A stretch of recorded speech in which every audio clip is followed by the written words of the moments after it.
২০ মে মাগুরার হাইওয়েতে ট্রাক চালক আব্দুর রহমানকে হত্যার পর লুট করা হয় গাড়িতে থাকা ৬০ ব্যারেল ভোজ্য তেল। হত্যাকাণ্ডের মূল পরিকল্পনাকারী ওয়াহিদুল ইসলামকে সাভার থেকে গ্রেপ্তার করেছে র্যাব।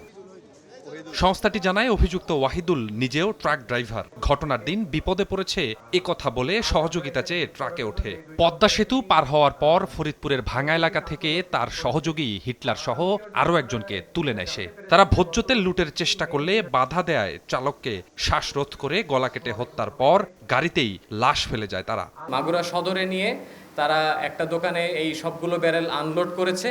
আনলোড করার পরে সেখান থেকে ঝিনাইদহ এলাকার কালীগঞ্জ থানায় খালি গাড়ি এবং আমাদের যে ভিকটিম সহ এই গাড়িটাকে ফেলে রেখে চলে গেছে। এছাড়া আলাদা অভিযানে ইউরোপে পাঠানোর নামে ১.৫ কোটি টাকা আত্মসাতের অভিযোগে ভুয়া এজেন্সির মালিক সাদিসহ ৩ জনকে গ্রেপ্তার করেছে র্যাব।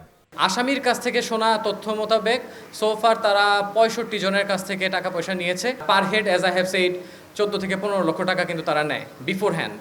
তাদের কাছ থেকে উদ্ধার করা হয় ভুয়া visa, medical report, police clearance সহ প্রতারণার নানা আলামত।